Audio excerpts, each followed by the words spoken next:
Ouais. ici, Attention. on va arriver à une affaire, à une séparation, ou à une scission, si je peux, je sais pas comment il faut le dire, parce que justement, ils ne veulent pas, ils sont dans cette forme d'obangam qui n'a pas lieu d'être. Un obangam malsain, c'est très malsain, ils acceptent tout. Et ils ont des relais au niveau des grands dignitaires qui vont leur dire c'est pour votre bien qu'on le fait. On va construire l'université avec ça. On va faire avec ça. Donc, il y a des choses sales que ces provinces-là acceptent. Et avec les Bongos, ils les dénonçaient. Parce que ce sont les mêmes partenaires économiques qui traitaient avec Sylvia Bongo, qui traitent aujourd'hui avec le général. Donc, à quand on va arrêter tout ça? Quand ça va s'arrêter? Donc, En voilà. tout cas, merci beaucoup. La famille, Love, tu n'as pas partagé le live, hein?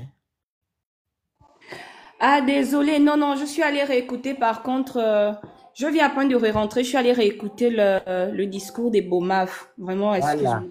Faut toujours tapoter et partager. Il n'y a pas Désolée. que certaines personnes qui doivent le faire et d'autres non. Vas-y, on t'écoute, ma chère. Merci. En fait, moi, il y a quelque chose qui ne cadre pas quand même dans le discours des Bomaf. Je veux recommencer par les propos du monsieur parce que j'ai pris le temps d'aller réécouter Ok. le monsieur. Mhm. Il dit qu'il y a une concession qui a été signée entre eux et l'État gabonais pour reprendre des activités d'exploitation de transport de la CENI. Mhm. C'est ce qu'il dit. Et il dit que pour que le contrat soit effectif, il y avait des conditions suspensives. Donc, l'attribuer des titres fonciers, donc les droits de propriété sur les quais d'Akaye et le quai de Port-Gentil et mettre en place un ensemble de mécanismes sociaux pour permettre à ce que l'exploitation soit effective. Mhm. Donc, ce sont ces conditions-là qui rendent le contrat effectif, qui font matérialiser le contrat. Mhm. Ensuite, il nous dit que il n'est pas responsable, et Bomaf n'est pas responsable des fournisseurs et des salaires. Sur ce point-là, ils ont raison parce que ça faisait partie des conditions suspensives et également le concessionnaire répond du risque opératif qui se passe pendant l'exécution du contrat. Donc, pas de risque qui a eu lieu avant, mais le risque qui opère Après. après, lorsque le contrat est effectif. Sur ce point, ils ont raison. Mhm. Maintenant, il dit un truc qui a attiré mon attention. Il dit que la concession, et Bomaf considère la concession comme étant Nul nulle, et sans effet. Mhm. nulle et sans effet. Lorsqu'on dit que quelque chose est nul, nul et sans effet, ça veut dire que cette concession n'a jamais existé. On est bien d'accord. Mhm. C'est différent de annuler. Parce que lorsqu'on annule quelque chose, les effets continuent à exister. Mais quand on dit que quelque chose est nul et sans effet, ça signifie en droit que c'est comme si en fait ce acte n'a jamais existé. Je prends l'exemple par exemple de la nomination de l'ex-première, l'ex-président de la Cour constitutionnelle qui avait été déclaré nul et sans effet. Ça veut dire que c'est comme si ça n'avait jamais existé. Alors, qu'est-ce qui les habilite alors, à créer le compte séquestre, puisque la convention n'existe pas? On considère cette convention comme n'ayant jamais existé, parce que les conditions suspensives n'ont pas été remplies, donc le contrat est nul et sans effet. Ça veut dire que c'est comme si le contrat n'avait jamais été signé, jamais, jamais, jamais. Qu'est-ce qui les habilite? À ouvrir le compte séquestre. Et il faut rappeler ici là que le compte séquestre, qu'on appelle également compte de garantie ou compte de dépôt, c'est un compte qui sert à rendre comment on dit, de manière momentanée, indisponible, un actif. Tu vois, c'est-à-dire de l'argent, les recettes. Si ils ne sont plus, comment on appelle, partis à cette convention, ou ils n'ont jamais été partis à cette convention parce que lui-même il sort de sa bouche en disant que le contrat est nul et sans effet. Qu'est-ce qui vous habilite alors à ouvrir le compte séquestre? C'est une nullité, voilà, merci, c'est une nullité absolue. Qu'est-ce qui vous habilite à ouvrir le compte séquestre? Qu'est-ce qui vous habilite à continuer à opérer les activités d'exploitation? Vous n'avez plus titre d'habilitation. Vous devez tout arrêter plus que c'est une nullité absolue. Mais le truc, c'est que Love, Il faut repartir sur un nouveau contrat Love, avec l'État. exact. Vas-y, regarde, excuse-moi. Mais la concession, là, c'est sûr, c'est sur certaines choses, hein. C'est pas sûr. Oui, En c'est fait, sûr. ils ont racheté la CNI. Mais maintenant, il y Non. avait deux choses qu'ils ont fait en concession. Et c'est cette concession-là que l'État gabonais n'a pas respecté. Voilà ce contrat-là. Et là, ils ont dit que c'est nul et sans parce qu'ils n'ont pas respecté. Vu qu'ils n'ont pas la même mise sur le site d'Akaye, le site de, on appelle, Justement, de qu'est-ce Plan qui Gentil, produit? etc. Voilà, le contrat de concession porte sur le transport. Ils ont créé la C2N2I qu'ils appellent la CN2I. Oui. C'est CNNII. Voilà, non? Par le contrat de concession de la CENI qui leur a été concédé. Mais il se trouve que les conditions suspensives voulaient que on leur attribue les titres fonciers des quais. Également le programme social et autres pour qu'ils rendent effective leur exploitation. Ok, on est bien d'accord. Ici, il y avait déjà des dettes avec les fournisseurs. On est bien d'accord. Ils ne répondent pas de ces dettes-là puisque ça faisait partie des conditions suspensives que l'État devait régler pour que le contrat soit effectif. Ok. Il y a également des arriérés de salaire de 17 mois que l'État également doit prendre en charge. Et il y a l'attribution justement des titres fonciers. Vu que toutes ces conditions-là n'ont pas été remplies, le contrôleur qui a parlé pour Ebomaf dit que le contrat est nul et sans effet, nullité absolue. Ça veut dire que tout ce qui leur permettait ici, le titre même qui leur permettait, en dehors des conditions suspensives, à commencer même l'activité ici, ils ne l'ont plus, puisqu'ils déclarent que ce contrat est nul et sans effet. Dans ce cas, qu'est-ce qui vous autorise à continuer, juridiquement parlant, l'exploitation? Qu'est-ce qui vous autorise à continuer le transport? Puisque le transport, là, fait partie du contrat de concession. Qu'est-ce qui vous autorise à créer le compte de séquestre ici, qui est le compte de dépôt? Et encore, je vais encore comprendre une autre chose qui n'est pas claire. La dame, dans ses propos, dit que l'argent est transporté vers le site des MOBAF. Le compte séquestre ici, on le crée auprès d'une banque. On est bien d'accord. On peut également le créer. Donc, ça doit être en fait la personne qui crée le compte séquestre ici doit être une personne neutre, une personne habilitée à créer ce compte séquestre. Ça peut être la banque, ça peut être un notaire, ou ça peut être ici également un agent immobilier qui ensuite va faire le versement dans son propre compte. Pourquoi est-ce que cet argent est transporté non vers une banque, mais plutôt vers un site, le site des BOMAF? Donc, ce sont quand même ces choses qui sont, comment on appelle, confus, qui ne sont pas clairs dans les propos du représentant des BOMAF. Le fait qu'il déclare lui-même que la convention est complètement nulle, non avenue, voilà, c'est nul et non avenue, mais que l'exploitation est en train de continuer en qualité de quoi? Qu'est-ce qui les habilite à continuer cette exploitation? Pourquoi est-ce que l'argent est transporté vers un site et non vers une banque où il y a un compte séquestre? Point d'interrogation. Maintenant, c'est l'État qui doit venir nous dire. Maintenant, en ce qui concerne ce que tu dis par rapport... Sans faire appel aux juristes ou je sais pas qui, comme les gens comme vous là, pour mieux... Maintenant, en ce qui concerne les arriérés de salaire, en ce qui concerne les dettes des fournisseurs, oui, la concession incluait ça, c'était l'État qui devait régler et c'est l'État qui doit régler en matière de dettes de fournisseurs, en matière de comment on appelle ça, des arriérés de salaire. Et ce sont les conditions suspensives. Ça, oui, sur ce point-là, ils ont raison. Mais quand même, sur le point du fait qu'ils continuent l'exploitation et pourtant, ils affirment que ce contrat qui leur donne titre de continuer à exploiter est nul et non avenu, mais qu'ils continuent l'exploitation. Ils le continuent sur quelle base juridique? Quelle base juridique? Très bien. Madame Love, et concernant les deux points, les autres points, vous, en tant que juriste, une femme, non pas, vous n'êtes pas juriste, vous êtes une femme de droit, vous avez un docteur en droit, tu es docteur en droit, non?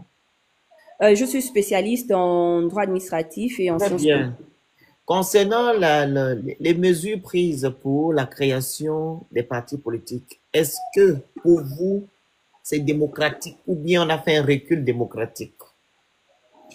En ce qui concerne les partis politique, c'est quand même un recul démocratique. Pourquoi? Parce que les partis politiques, la Constitution dit que les citoyens ont ce droit-là de se constituer, de se réunir en association, en parti politique de manière libre. Donc maintenant, si ici on a une Constitution qui dit qu'il y a une forme de liberté qui a été voté, qui est entré en vigueur, qui dit qu'il y a une forme de liberté au niveau de la constitution des partis politiques. Ensuite, repartir dans le dialogue national pour dire que oui, mais le dialogue national dit qu'il faut avoir 16 000 adhérents. C'est comme en fait, 18. 18 000. Oui. c'est comme en fait ici, créer une chose et son contraire. La Constitution a été adoptée. La Constitution est la mère des lois, elle est au-dessus des lois fonctionnant. Maintenant, le dialogue national, c'est quelque chose qui est derrière. Hiérarchie des normes. La hiérarchie de normes. Respectons la hiérarchie de normes. La Constitution dit que, et le dialogue national, oui, mais ça a quelle valeur? Est-ce que toutes les normes qui ont été adoptées, ou toutes les propositions qui ont été adoptées au dialogue national ont été retenues? Là encore, c'est la question. Si toutes ces choses n'ont pas été retenues, pourquoi choisir certaines pour dire que voilà, on a décidé ceci? Je pense que c'est un recul juridique. Ici, on doit se baser sur la Constitution. On a tous voté à 92 ou 94, je me rappelle plus pourcent de 90%, en tout cas plus de 90%. La Constitution dit que on est libre de constituer un parti politique. 56% de, ils ont eu 55, 50, oui, 55, c'est 45, hein. Voilà. 45% de personnes qui ont validé la Constitution, oui. Ok. Donc, si la Constitution dit ceci, on se réfère à la Constitution. Et en plus, les partis politiques ici ne représentent que la pensée du peuple. Ils représentent l'idéologie du peuple. Conditionner les partis politiques, il y a ce qu'on appelle ici un risque de retour à la pensée unique. Très bien. La pensée unique ici favorise la démocratie dans un pays, la liberté d'expression, la liberté d'opinion, la liberté de représentation. Il faut laisser le peuple se constituer en parti politique, même s'il y a 100 partis politiques, ce n'est pas grave, parce que ces partis politiques jouent un rôle, plus qu'il y a la possibilité des coalitions. Merci. Au niveau des élections. Même si c'est un parti de 10 personnes, mais des partis de 10 personnes peuvent coaliser à une élection et devenir beaucoup plus puissants même que des partis qui ont 18 000 adhérents de manière unique. C'est eux qui font le débat politique, comme je dis au début. C'est ceux qui font le débat, le jeu politique, le merci. débat politique. Il fait de bonnes recherches. Donc c'est vraiment, je trouve que on a voté la Constitution. Revenons-nous à la Constitution. Si je peux apporter quelque chose, je n'impose pas, je suis pas autorité de la République. Référons-nous à la Constitution. Laissons le peuple se réunir, s'exprimer à travers les partis politiques. Ensuite, les partis politiques feront le jeu de coalition. Par exemple, dans les pays européens, là, le centre, il y a le comment on appelle, le parti de gauche, de droite. de droite. Et dans ça, il y a des partis. Voilà. Ils coalisent entre eux. Donc, c'est ça. Ne retournons pas à la pensée unique. Ne retournons pas ici au bloc de partis et autres. Parce que, encore là, on sait qu'on est dans un pays où il y a la faim et tout. Est-ce que c'est pas des personnes qui auront assez de moyens, qui pourront avoir plus des adhérents? Donc, il y a aussi ce risque-là. Ouais. Laissons les partis se constituer, comme la Constitution le dit, de manière libre. Madame Love, il y a une question en bas. La conclusion du dialogue sont des lois ou des recommandations? Ce sont des recommandations, ce ne sont pas des lois. Alors pourquoi alors M. Oligingema prend ces recommandations comme des lois, vu qu'il dit que non, c'est vous les Gabonais qui avez choisi, qui avez décidé? Alors, justement, si je peux m'exprimer dans ce sens, le président a également des conseillers. Ce sont conseillers, le président de la République, il est là, il a une vision. Ok, mais un président de la République en général, je vais prendre le président, c'est pas quelqu'un qui maîtrise tous les secteurs, non. Il a une formation, il a une spécialité, et c'est pourquoi il a une équipe avec lui. C'est cette équipe-là qui est censée l'orienter. Chaque équipe est là pour jouer un rôle précis dans un secteur donné. C'est pourquoi vous allez voir dans le gouvernement, il y a plusieurs secteurs. Il y a par exemple l'économie, il y a par exemple la médecine et autres. Pourquoi? Parce que les secteurs sont spécialisés en fonction de l'orientation des problèmes de la société.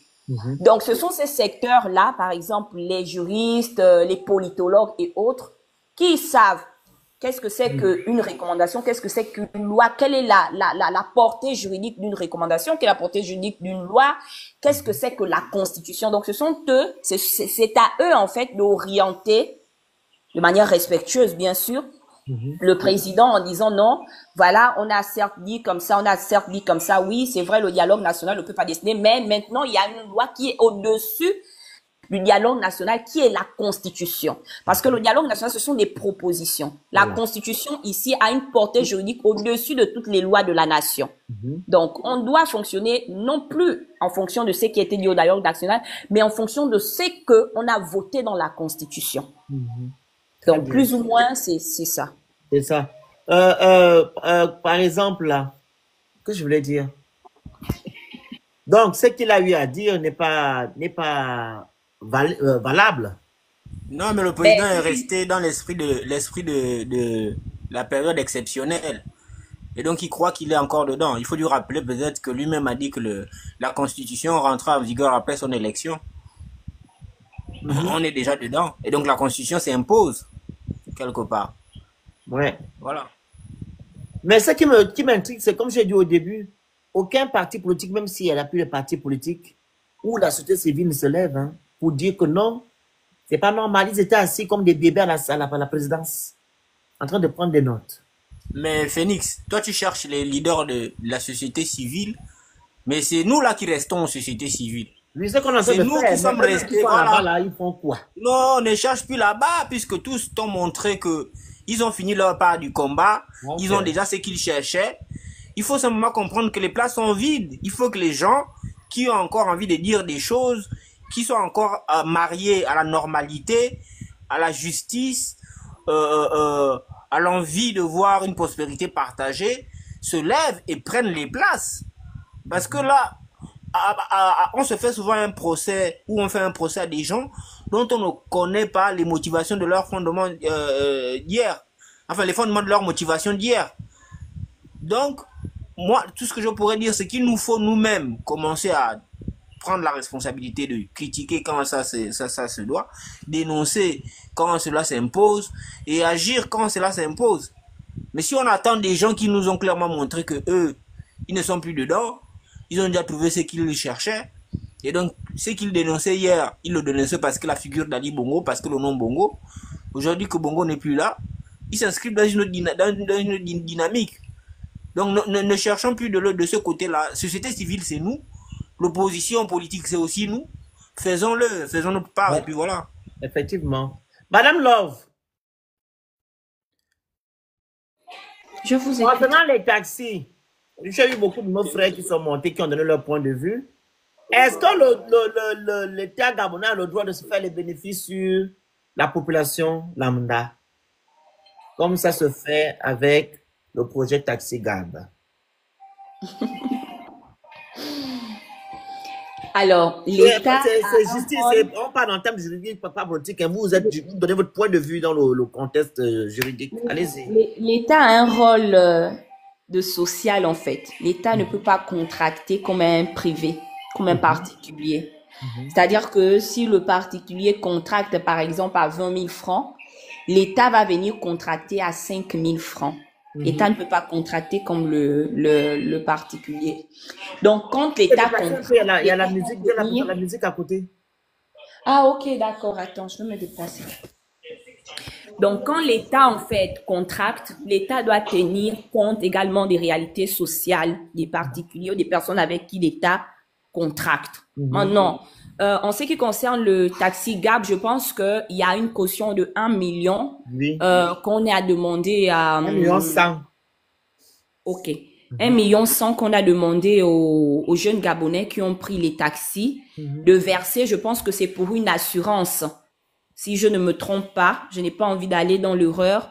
Je pense que les 1 million ici sont pour une forme d'assurance au cas où il y a des dommages sur le taxi. Si je ne me trompe pas. Ensuite, il y a une somme de 20 000 francs à verser par jour. Je ne sais pas si c'est pour 2 ans ou si c'est pour 3 ans. Orientez-moi, j'ai pas envie de dire... Pardon, voilà. 1100, c'est la caution. Et on verse 20 000 francs pendant 30 mois. Ok, donc pendant 30 mois, environ 2 ans et demi. Ok, d'accord. Maintenant, 1 million, la question que je me suis, moi particulièrement en tant que Gabonais lambda, poser, c'est est-ce que le Gabonais qui a du mal à se nourrir par jour, qui a du mal à se soigner, pouvait déjà atteindre la somme de 1 million? C'est quand même difficile lorsqu'on sait que dans nos familles, même quand il y a quelqu'un qui est malade, c'est compliqué d'atteindre ces sommes-là. Ces sommes-là sortent généralement quand il y a des cas de décès. On sait plus ou moins comment ça fonctionne chez nous. On va prendre le cas du Gabon. Tapotez, partagez, Donc, envoyez les cadeaux, vous écrivez. est-ce que la caution... Vas-y, maman. Donc, 18 millions, ok, d'accord, merci. Donc, est-ce que la caution ici n'est pas très haute déjà? Est-ce que la caution est accessible déjà à toute la classe sociale, notamment à la couche des Gabonais qu'on entendait réduire la masse du chômage? Je ne pense pas. Maintenant, ensuite, il y a la somme de 20 000 par mois. C'est vrai, ça crée la concurrence, par jour, pardon. Ça crée le jeu de concurrence et autres sur le terrain, mais trop de taxis et autres. Et puis, il y a des particuliers qui ont également leur véhicule. Est-ce qu'ils arrivent à faire la somme de 20 000 francs par jour? Là également, je sais pas, ou plus. Parce qu'il faudrait pas que le particulier travaille rien que pour verser et que lui ne gagne rien. Parce que si par jour, j'arrive à faire 25 000, je verse à l'État 20 000 francs, il me reste 5 000 francs. Mais avec 5 000 francs, est-ce qu'avec 5 000 francs, je peux acheter un peu de nourriture à mon enfant? Est-ce qu'avec 5 000 francs, s'il y a l'enfant qui est malade, je peux également soigner l'enfant? Est-ce qu'avec 5 000 francs? Donc, il y a toutes ces conditions-là qui sont réunies. Donc, je me dis que quand l'État met un projet pareil en place, l'État doit d'abord se rendre compte des réelles réalités sociales des populations qu'il a envie d'aider. On prend le cas, par exemple, de l'Italie. Si vous prenez le cas de l'Italie, en 2009, il y a eu un tremblement de terre dans une des villes de l'Italie où il y a eu plus de 500 morts. Alors, les mots. M-O-R-T. J'ai pas compris. Allez-y. Donc, l'État s'est donc proposé ici, pas proposé, l'État a reconstruit. Lorsque l'État a reconstruit, l'État n'a pas tenu compte des personnes qui versaient ici des impôts ou pas. Parce que dans un État, il y a ceux-là qui ont plus, qui gagnent plus sur le plan financier et qui contribuent donc pour les autres. C'est ce qu'on appelle l'assistance de contribution. Le terme m'échappe en français. La redistribution des... Non. À part la redistribution de richesses, parce que la redistribution de richesses, oui, c'est ça, c'est que l'État récolte et l'État fait des hôpitaux, l'État fait des écoles, l'État aide les indigents et autres, tu vois. Maintenant, en matière économique, en matière de fiscalité, il y a également des taxes, des impôts et autres.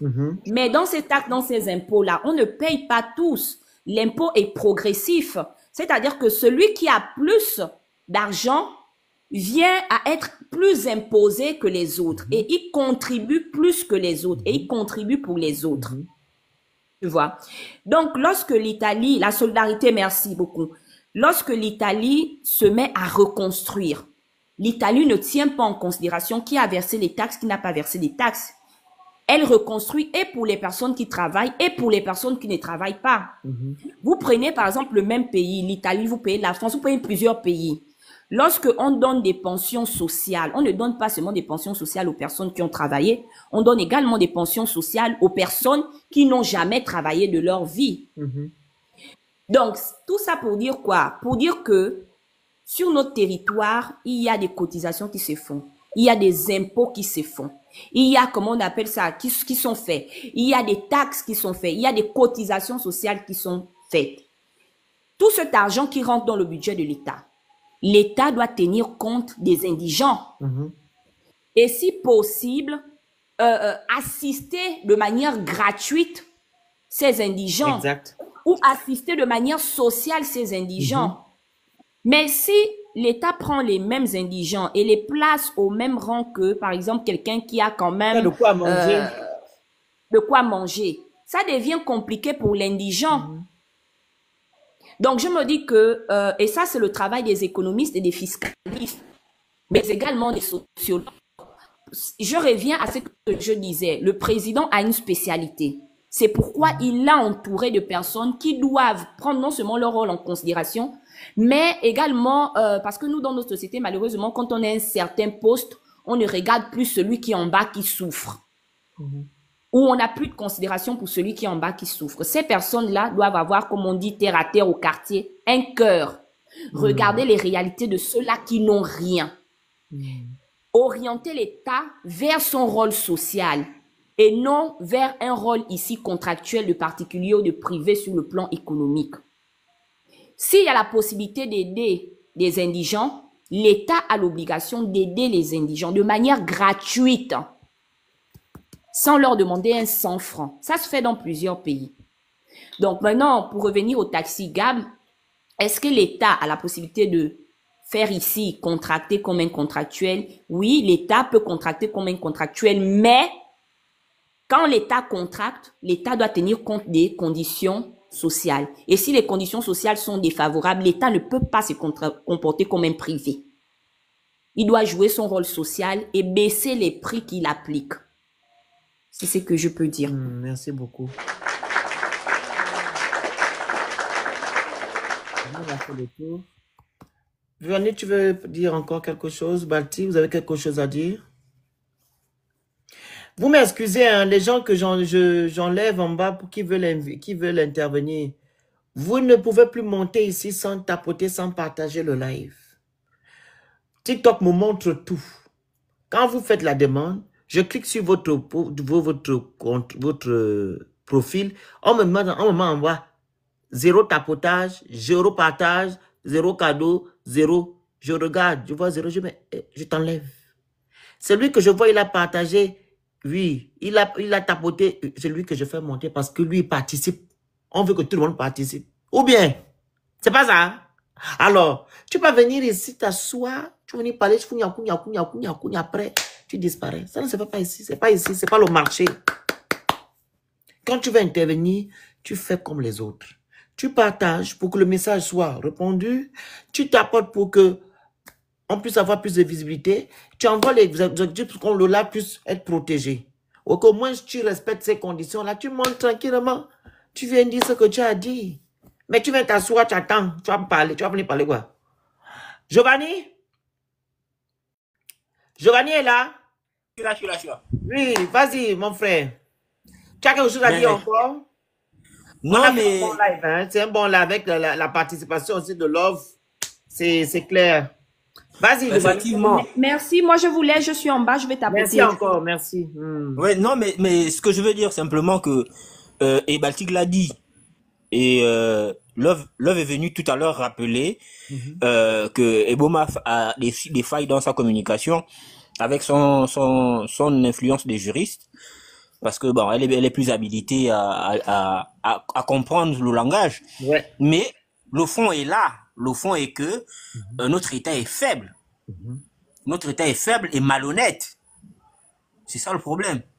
Donc, nous aussi, on doit prendre notre responsabilité parce que nous-mêmes, on est complices aussi de ce qui nous est fait. On ne peut pas comprendre que devant des situations aussi claires et limpides où des gens... Parce que vous êtes nécessairement, peut-être, vous avez un syndicat dans votre entreprise.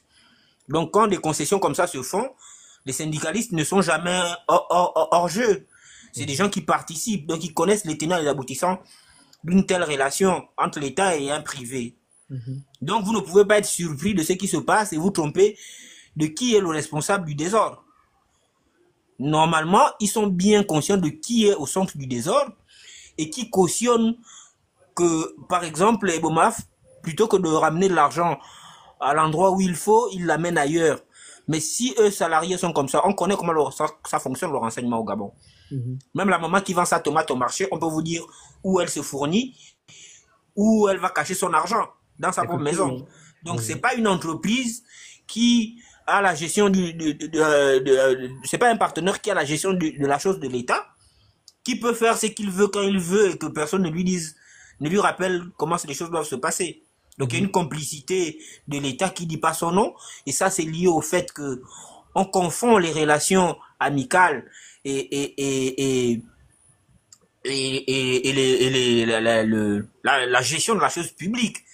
Quand vous voyez les avions privés qui ont été mis à disposition pour la campagne, qui s'est demandé à quel prix tout ça a été fait? Quel Gabonais s'est posé la question de savoir, mais qui paye les avions là? Parce que ce n'étaient pas des avions publics utilisés pendant la campagne du président sortant. Est-ce que quelqu'un s'est posé la question de savoir qui a payé le prix? Comment on a fait pour mettre ces... Parce que ce n'était pas gratuit. Donc, derrière, vous avez des dérives comme ça, où des gens peuvent venir et ils font ce qu'ils veulent. Parce que vous mélangez les rapports. Si moi je te donne, je t'offre quelque chose de la main droite, moi je suis un homme d'affaires, vérifie que je ne retire pas la chose de la main gauche. Aussi simple que ça en fait.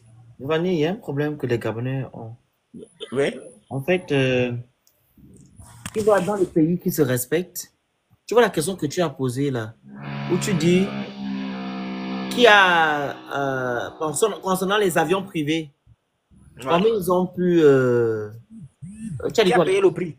Qui a payé le prix, etc. Quelle était la contrepartie? C'était quoi? Voilà. C'est dans les pays, on devait avoir dans les élus, gens qui sont à l'Assemblée nationale, qui parlent au nom du pays, de lever ce problème-là, tu vois, pour qu'on vienne nous rendre des comptes.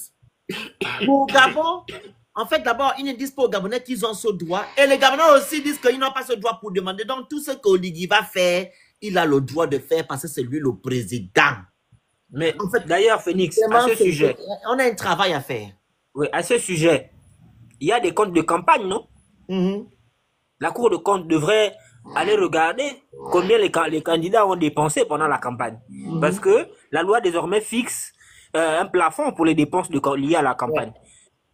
À quel moment on nous fait les audits pour savoir qui a dépensé quoi? Merci. Parce que ça, maintenant, il faut regarder. Vous avez voulu les lois, non? Nous, on a dit que ce n'était pas des bonnes lois. Voilà, c'est ça la 5e République. C'est pour vous dire que le problème, c'est pas les lois. Oui, le problème, c'est nous, notre rapport à la loi. C'est ça le problème. Donc, on peut prendre les meilleures lois du monde. Si on est toujours aussi tordu et vicieux, on va toujours tomber dans les mêmes travers. Maintenant qu'on commence à nous faire monter, qu'on nous montre que l'espèce de 5e République qu'on nous brandit tant, qui est le bâton magique pour changer le Gabon et les Gabonais, ben, qu'on commence à nous montrer que ça s'applique à tout le monde, qu'on nous sorte déjà d'abord les dépenses liées aux campagnes des candidats, au moins on saura que bon, voici la transparence que tout le monde demandait, et que le fait d'avoir changé la Constitution et plusieurs codes, notamment le code électoral, en valait la peine puisque ça s'est fait à coups de milliards. Pendant qu'on cherche le travail, on cherche à manger. Montrez-nous que c'était pas pour rien qu'on a changé tout ça et que vous-même vous êtes prompt à appliquer ces règles-là à vous-même d'abord. Giovanni. Oui. L'allocution d'Oligui Nguema, si tu écoutes bien sa locution, il a dit que non, on doit se référer aux propos, que les choses que les Gabonais ont suggérées lors du dialogue. Mais à la fin, il parle maintenant de la loi électorale concernant les gens, les directeurs, les gens qui doivent se présenter là. Juste pour te dire, en fait, pour lui, les recommandations du dialogue, ce sont c'est une loi, voilà, qu'il prend, voilà, que lui prend, il met en vigueur. Et de l'autre côté, il parle du code électoral, qu'on doit aussi mettre en vigueur. Donc, on va maintenant choisir quoi? Je pense que la juriste, elle nous a dit ici que non, les recommandations, ce ne sont pas des lois. Non, mais il faut comprendre. La Constitution a été validée le 16 novembre, donc on doit se focaliser sur ça. Mais pourquoi Oligui Nguema encore se focalise sur la loi et le code électoral encore? Je ne comprends pas. Non, mais il faut comprendre une chose, Phoenix. Oui. Il nous a menti que ce n'était pas un politicien, mais c'est un vrai bongoïste. Parce qu'il fait des orientations à géométrie variable, selon que ses intérêts sont garantis ou pas. Donc quand ça l'arrange, ce que vous avez proposé au dialogue ne fait pas office de loi, parce que là, ça l'accable. Mais quand ça ne l'arrange plus, bah, c'était des recommandations, et puis comme ça ne correspond pas à ce que dit la loi, bon, on n'applique pas. Il fait de la politique politicienne, il faut juste le comprendre comme ça. Si toi tu veux raisonner avec cohérence, si tu veux raisonner parce que tu penses à la justice, tu penses à ce qui est à la justice et à la justesse, tu vas te faire mal. Parce que lui, c'est pas ça qui importe. Lui, c'est est-ce que si, parce que j'ai entendu quelqu'un dire là que il a les conseillers, ce sont eux qui l'ont induit en erreur. C'est faux. C'est-à-dire que un conseiller juridique peut venir te dire que patron, oui. En fait, si on fait comme ça, la loi peut nous tomber dessus. Mais il va te dire que lui, il va arriver à ce résultat-là. Et donc, trouver la formule pour nous faire accepter ça. C'est pour ça que vous avez vu des super universitaires pendant le débat du référendum venir vous expliquer des choses incongrues qui défiaient toutes les règles de sciences juridiques qui sont là à apprendre dans l'école, mais parce qu'il y avait un but. Et le but, c'est le politicien qui fixe derrière. Donc, il faut pas qu'on s'étonne, en fait. Non, il sait où il va aller, il sait ce qu'il va obtenir. C'est vrai. Et quel que soit ce que dit la loi, il vous fait faire ça. Outrepasser ça. Voilà. Waouh. Donc, en résumé, nous sommes dans une république bananière, peuple gabonais. Mais quand on parlait de continuité, c'est ça. République bananière. Donc, ça ne nous surprend pas. Je suis juste étonné que certains Gabonais gobent encore ce monsieur-là jusqu'aujourd'hui. Je suis choqué. Quand on parlait de continuité, ce n'était pas un fantasme. Vous ne voulez pas, en fait, vous réveiller. Vous allez vous réveiller quand? Voilà. Le monsieur vous est en train de vous manipuler depuis le début. Mais vous êtes là. Vraiment, ils font semblant parce que c'est quand même grave. Et ce qui est triste, c'est qu'il le fait au vu, au-dessous de tout le monde. Pas en cachette, hein. Ce qui m'a d'abord choqué, Giovanni, c'est quand il a dit qu'il devait être candidat. Il dit à la télévision que c'est vous qui n'avez pas compris le français. Et les Gabonais ont soutenu en disant oui, on n'a pas compris le français. Beaucoup de gens ont dit que non, mais c'est vrai, c'est les Gabonais qui n'ont pas compris le français. Il n'a jamais dit que il va remettre le pouvoir enfin, il a dit qu'il va remettre au civil, mais ça ne voulait pas dire. Il n'a jamais dit qu'il ne sera pas candidat. Voilà. Mais tu n'es pas civil. Peuple gabonais. Et maintenant, il vient dire que les critères pour la création des partis politiques, c'est vous. C'est pas moi. Oh. Vous voyez comment le monsieur vous m'amène. Mais bon, vous avez voté à 94%. On vous l'accorde. On l'accepte. Il faut maintenant vous mettre au travail, premièrement. Et deuxièmement, il faut maintenant assumer. Il faut surtout arrêter de se plaindre. Il faut arrêter de se plaindre. Voilà. C'est d'abord arrêter de se plaindre et assumer. Et assumer. Parce que c'est le pragmatisme, c'est comme ça. Parce que quand on cherchait ce qui vous donnait la latitude de vous plaindre hier, c'était la loi. Vous avez dit que non, les politiciens, ils aiment trop réfléchir, ils aiment trop regarder les procédures, c'est pas bon. Alors que là, on va aller vite, on va aller bien. Donc, violons les lois et puis allons-y vite. Voilà. Et on va voir ce que ça va donner sur le long terme. Mais arrêtez de vous plaindre. Exactement. Arrêtez de vous plaindre, s'il vous plaît. Et il faut assumer. Voilà, c'est ça notre mot de fin. Et courage à vous. Nous, on vous regarde. Hein. Je vous le dis encore. Je n'aurai pas une lumière. On les accompagne, on les accompagne. On ne les regarde pas. Je n'aurai pas une lumière de compassion venant de vous, de quoi que ce soit. Je n'aurai même pas une once de compassion. Je vais me moquer de vous. Parce que moi, j'ai dit que ce monsieur-là est la continuité du pouvoir, ainsi que mes confrères Giovanni et les autres. On vous a ouvert les yeux et vous avez dit non.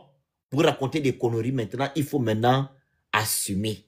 Vous comprenez? Voilà. Vous allez assumer le 16 novembre 2024, la constitution que vous avez validée, et vous allez aussi assumer le monsieur que vous avez validé le 12 avril 2025. Il y a 2 dates.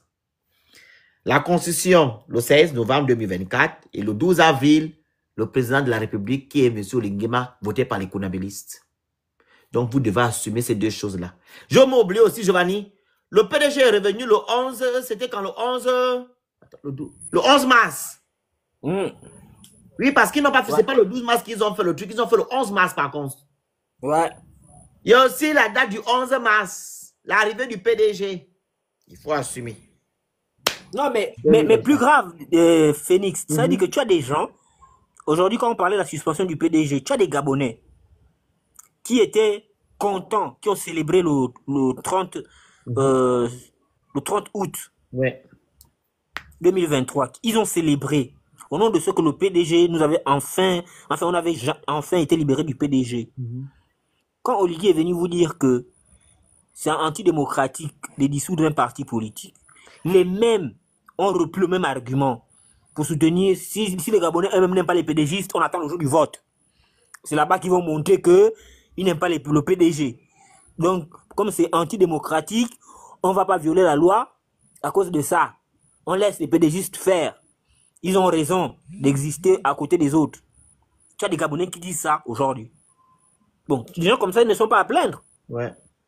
Qu'il y ait un maximum de PDGistes à la tête du pouvoir actuel, on n'a pas à se morfondre. Dis un nouveau mot, Giovanni, tu as oublié. Le mot que le chef utilise tout le temps. L'inclusion. Voilà, au nom de la fameuse inclusion. Voilà, il accepte tout le monde. Ouais. Il Le président travaille avec tout le monde.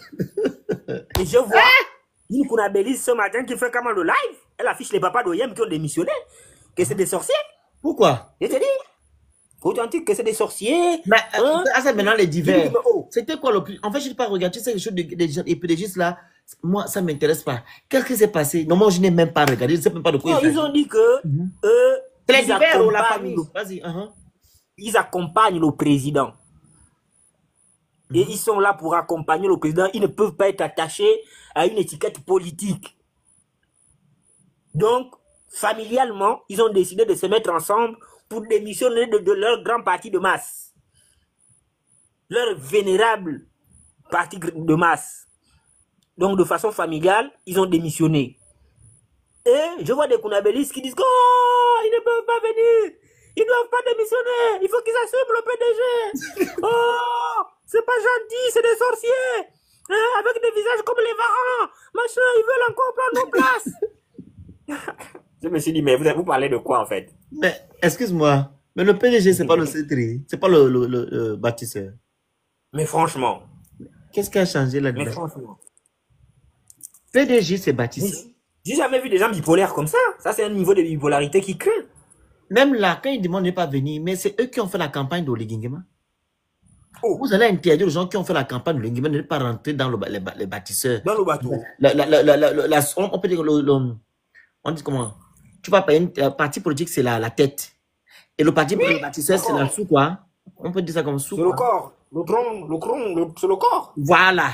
Pourquoi vous ne voulez pas? Ils ont le droit. Quelque chose qu'ils ont même conçu. Ils ont conçu. La victoire là est à 60 à 70% attribuée au PDG. Exact. Comment vous pouvez les cautionner pour venir vous construire une victoire pour que vous veniez gouverner sans eux? Je pense que Billy Biza a levé son corps depuis. Non, attends, il faut être sérieux. Mais c'est un niveau de bipolarité qui dit pas son nom. Ils sont graves. Ça, c'est quelle incohérence? Moi, j'ai fait campagne, j'ai mouillé le maillot comme vous, j'ai pris les coups comme vous. J'ai fait des nuits blanches pour qu'on gagne. Quand on a fini de gagner, je dois vous laisser parce que je suis vieux. Vous n'avez aucun problème. En tout cas, vive le PDG. En tout cas, le PDG, comme je dis tantôt, c'est le RDP, c'est ça, hein? Rassemblement des bâtisseurs. RDB. Rassemblement des bâtisseurs. Et le rassemblement des bâtisseurs égale à PDG. Voilà, qui s'assemble se ressemble. Qui s'accommode, s'accommode. Voilà. Qui s'accommode, s'assemble. Donc, à un moment donné, il faut arrêter. Vas-y, mon frère. Non, mais c'est bon, moi j'avais fini. Donc, merci beaucoup. On se dit peut-être à la prochaine pour un autre live. Donc, on fait cela là pour vous sensibiliser, hein, pour dénoncer aussi, pour ne pas dire qu'on est resté, voilà, comme voilà, qu'on a été complice silencieux. Voilà. On dit qui dit mot consent. Donc, on dénonce. Vous n'allez pas dire ici qu'on était complice. Moi, on a dénoncé. On dénonce quand ça nous arrange. Voilà, quand pas ça quand nous vous arrange. Demandez. Oui, c'est vous qui avez voulu, non? Voilà. Celui qui veut... Quand vous allez trouver qu'il y a des choses à dire, vous montez aussi, vous dénoncez vous-même. Vous allumez vos caméras. En résumé, on a déjà résumé. Giovanni, on a déjà résumé. Vas-y, résume alors, Giovanni. Non, mais le résumé, c'est celui-là. On est là, on va vous accompagner pour respecter votre vote. Hein? Les 94%. On est là pour ça, on va vous accompagner dans ça. Et puis, on va vous rappeler à chaque fois, à chaque épisode, parce que vous allez vivre les effets de la Constitution, hein, que vous-même vous avez validé. On va vous rappeler pourquoi on disait non pour tel article, pourquoi on disait non pour tel autre article, pourquoi on disait... Comme ça, vous allez comprendre qu'on ne déteste pas quelqu'un, parce que le procès que vous nous faisiez aussi, c'était que vous n'aimez pas quelqu'un, vous voulez qu'Ali revienne. Maintenant, vous allez mieux comprendre pourquoi on disait non. Quand on a dit aux partis politiques, on a dit non, que on ne peut pas créer des partis politiques sur la base des regroupements comme on le fait partout ailleurs. On a une façon de réguler qui peut être facile. Un parti politique qui existe depuis 20 ans, qui n'a jamais eu un élu, il rétrocède seulement son récépissé, c'est tout. C'est un faillot. Les partis politiques là, c'est le système là qui a créé ça. Donc si vous appelez Mata, vous appelez, comment il s'appelle, vous appelez Mata, vous appelez, comment il s'appelle avant lui là, Mapangou, vous appelez tous les PDG qui ont géré le ministère de l'Intérieur sous Ali là, ils peuvent vous dire avec exactitude les partis politiques qui ne méritent pas d'avoir un récépissé mais qui ont eu les récépissés parce que c'était orienté. On retire, parce qu'on a besoin d'aller loin. Si on te fait un faux passeport tout de suite, là, un faux vrai passeport tout de suite, celui qui t'a fait ça, pendant qu'il est là, tu peux aller faire. Mais le jour où il part, quand tu repars le document là-bas pour renouveler, on te dit quoi? Exactement. On dit que non, que c'est pas bon. Ouais, c'est pas bon, c'est pas bon. Tu vois, non? Donc, la même démarche aurait pu être faite pour les partis politiques. On connaît à qui on a donné les récépissés façon. Donc, on retirait simplement ces récépissés-là. Et puis, on créait une loi d'ailleurs qui dit que si tu fais 2 élections, tu sors avec 0 élu, on t'arrache. C'est tout. Et le truc, ce serait régulé par lui-même. Au lieu de dire que moi, je n'ai rien en partage avec Manga Moussavou parce qu'il dit qu'il est socialiste comme moi. Alors que dans sa démarche, je vois que le gars est tordu. Je vais aller me mettre dans un groupe avec lui parce que c'est la loi qui veut que je me mette dans un groupe. Ça n'a pas de sens. Ça n'a vraiment pas de sens. Vas-y, Cyrielle.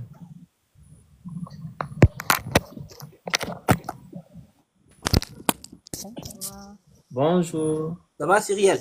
Ça va, et toi, Giovanni Logunter? On est debout. Bonsoir, mon aîné. Bonsoir, ça Pardon, va? faut pas me gronder, ça va. C'est juste pour une petite demande, en fait. Oui. En gros, j'aimerais savoir, bien sûr, par ton canal, parce que tu es quelqu'un de fiable et tout, j'aimerais savoir si il y a des personnes, n'est-ce pas, qui ont peut-être envie d'envoyer de l'argent au niveau du Gabon. Au lieu de payer les frais, tout ça, la personne me remet l'euro et moi, je remets le franc CFA au niveau du Gabon. Okay. En gros, j'ai besoin de l'espèce au trop jusqu'à max 5-6 millions, si c'est possible. Okay. Donc, au lieu que la personne paye les frais, par ton canal, bien sûr, la personne me contacte et après, je fais la transaction depuis le Gabon après avoir reçu les sous ici. Ah, la personne doit être en France, elle veut recevoir l'euro, c'est ça? Non, la personne est en France et veut envoyer au Gabon. Donc, au lieu de payer les frais Western, RIA, tout ça, tu me remets l'euro et moi, je remets le franc CFA au Gabon. Au Gabon, ok. Ça, je le fais tout le temps, hein, pour avoir des liquidités tout le temps. Vraiment, quel que soit le montant. montant. Ma commission, c'est laquelle? Mania. Bon, quelle commission? Moi, je vous laisse. Il y a trop d'argent. Quand j'attends les prix comme ça, là, j'ai mal à la tête. Les gens qui veulent faire des transactions non qu'à t'écrire, alors. N'hésitez pas, franchement, n'hésitez pas. Même si c'est pas aujourd'hui, quand vous avez vraiment de la liquidité, vous pouvez m'écrire, mais vraiment des sommes conséquentes, s'il vous plaît. Pas 30 euros, 20 euros, tout ça, non. Ok, merci beaucoup à toi. Courage. Merci. Bon business. Tu es une grande dame, hein? Donc, la famille, on a déjà fait, comment on appelle ça? Le tour. Donc, je vais aussi faire une petite conclusion, le résumé, juste pour vous dire que non, les critères pour la création d'un parti politique qu'Olingema a eu à dire la dernière fois, c'est un recul démocratique. Ça ne peut pas se faire, ok? Et concernant Taxi Gab, comme je l'ai dit tantôt, l'État ne peut pas prendre des bénéfices sur les Gabonais lambda. C'est l'État de donner aux Gabonais, et non de prendre ce que les Gabonais qui n'ont pas. OK? On. Et pour terminer, l'affaire des BOMAF, les employés ou du moins les salariés des BOMAF doivent s'en prendre à l'État gabonais et non à la société ou au groupe EBOMAF. Parce que l'État gabonais n'a pas respecté les clauses du contrat. Est-ce que vous comprenez? Voilà. Et concernant encore l'affaire des BOMAF, on a dénoncé au temps d'Ali que on ne doit pas remettre nos marchés aux étrangers. Ali Bongo l'a fait. Et aujourd'hui, Oligui le fait. Et là, c'est même grave. Donc, les Gabonais ne sont pas respectés dans leur lieu de travail, etc. Et ils ne se font pas respecter aussi en accord avec les Gabonais qui travaillent au ministère du Travail. Parce que ceux qui travaillent au ministère du Travail, ce sont des Gabonais. Et ces Gabonais-là reprennent des pots de vin venant des PDG de ces entreprises-là, ces groupes étrangers-là. Donc, vous voyez, non? C'est toutes ces choses-là. J'ai déjà parlé de Taxi Gab. Taxi Gab, l'État gabonais ne peut pas prendre des bénéfices sur les Gabonais. Et Taxi Gab, en gros, n'appartient pas à l'État gabonais. C'est un projet d'un soi-disant Libanais. Donc, ils vous ont menti. Il fallait faire des recherches. Il y a une fiche qui circule sur Internet concernant cette affaire de Taxi Gab. Et les Gabonais eux-mêmes se plaignent. OK, des contrats, etc., qu'ils ont eu à signer avec ce groupe-là ou bien cette société-là. Donc, c'est un peu ça. On a fait le tour. Le grand Rekula, tu viens d'arriver, tu devais intervenir. Mais dommage, toi tu as dit que non, tu ne t'occupes plus des affaires des Gabonais. Le grand Rekula, c'est dommage que tu viens d'arriver, tu devais intervenir, toi aussi. Hein? Ou bien tu es en vacances à Hawaï. Tu es à Hawaï? Hein? En tout cas, merci à vous. On se dit à la prochaine pour un autre live. Courage.